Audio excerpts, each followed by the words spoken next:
وَمَن يُؤْتَ الْحِكْمَةَ فَقَدْ أُوتِيَ خَيْرًا كَثِيرًا، کہ جس کسی کو حکمت عطا کی جاتی ہے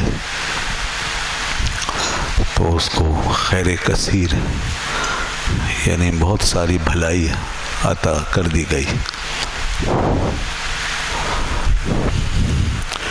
حکمت یہ علم کی معراج ہے۔ علم جو ہے جب انسان کا افادیت سے معمور ہو جائے اور اس کا فائدہ انسان کو خود بھی اور دوسروں کو بھی پہنچنے لگے تو اس کو حکمت کہتے ہیں۔ اور یہ وہ نعمت ہے اللہ کی کہ جس کے بعد اس دنیا میں جو سب سے بڑی برکت اور سب سے بڑا جو فائدہ ہے وہ انسان کو پہنچنا شروع ہو جاتا ہے۔ یہ فیض کا وہ دریا ہے کہ جس کا بہاؤ کبھی رکتا نہیں اور تمام زمانوں اور حالات پر وہ گزرتا چلا جاتا، اس کو حکمت کہتے ہیں۔ اسی لیے اللہ تعالیٰ نے فرمایا کہ جس کو حکمت دی جاتی ہے اسے بہت بڑی بھلائی دے دی گئی۔ علم کتنی طاقتور چیز ہے اور کتنا زبردست اسلحہ ہے۔ یہ وہ چیز ہے کہ دنیا میں کسی بھی طاقتور سے طاقتور چیز کا تصور کر تو اس کی دو جہتیں آپ کے سامنے آئیں گی۔ ایک یہ کہ اگر وہ آپ کے کام آ جائے، آپ کے حق میں استعمال ہو جائے تو اس سے زیادہ کوئی فائدہ مند چیز نہیں ہوگی، اور دوسرا یہ کہ وہ اگر آپ کے خلاف استعمال ہو جائے تو اس سے زیادہ مہلک کوئی چیز نہیں۔ آگ بہت طاقتور چیز ہے دنیا میں، لیکن اگر یہ آپ کے خلاف استعمال ہو جائے تو سب کچھ جل کے راکھ ہو جائے اور کچھ بھی نہیں بچے گا۔ اور اسی آگ کو اگر آپ اپنے لیے اپنے فائدے میں استعمال کر لیں اور اس سے اگر آپ صحیح کام لے لیں تو یہ آپ کے لیے بہت بڑی قوت بن جائے، اس کے بے شمار فائدے آپ اس سے حاصل کر لیں ہر سطح پر۔ پانی کتنی بڑی چیز ہے کہ یہ پانی اگر اس کا صحیح استعمال آپ کے پاس ہے تو اس سے زیادہ کوئی خیر و خوبی کی چیز نہیں۔ اور یہی پانی جو ہے اگر آپ پر ایسے بہہ جائے تو آپ اس میں ڈوب کے ہلاک ہو جائیں، آپ تباہ ہو جائیں۔ اگر آپ نے اسے اپنے رخ پر استعمال کر لیا تو آپ کے لیے زندگی ہے، اور اگر بے رخ بہا دیا تو سب کچھ ڈوب جائے گا۔ الغرض دنیا میں جتنی بھی ایسی طاقتور چیزیں ہیں ان کا اگر فائدہ بہت بڑا ہے تو ان کا نقصان بھی بہت زیادہ۔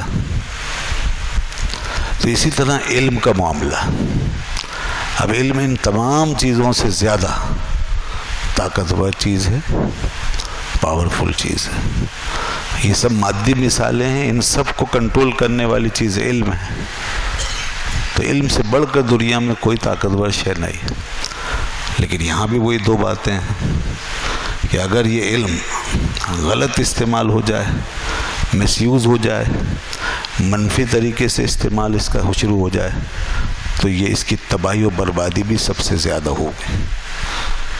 جتنا یہ علم دنیا کو تباہ کرے گا اتنی کوئی اور چیز تباہ نہیں کرے گی، اس کی تباہیاں بھی ایسے ہی۔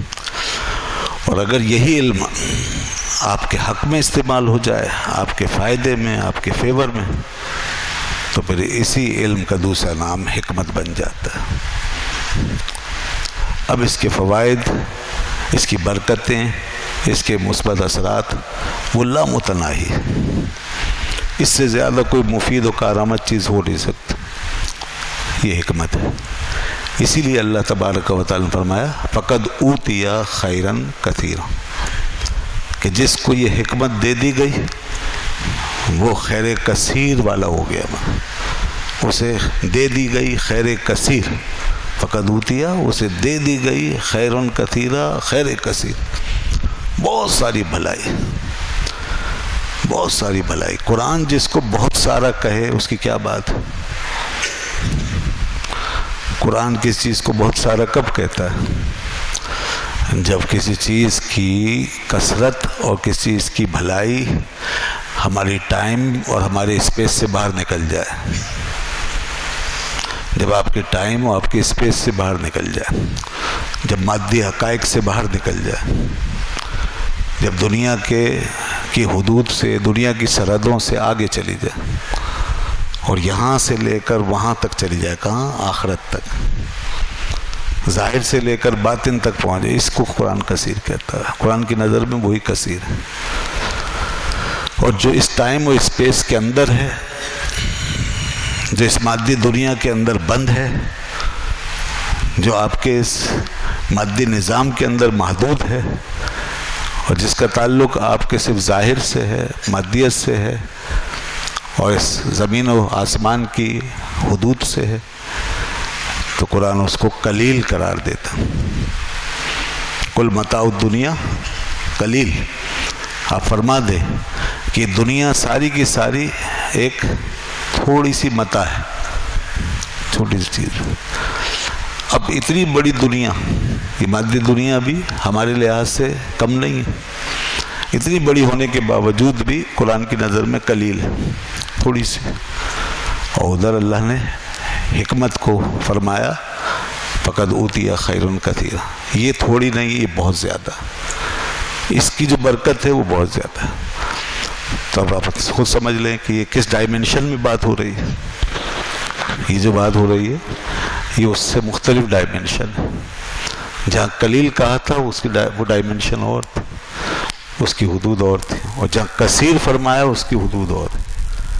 اب دیکھنا یہ ہے کہ اللہ نے ساری دنیا کے نظام کو قلیل فرمایا، اور حکمت جو ہمارے دماغ کے اندر پیدا ہوتی ہے اسے کثیر فرمایا۔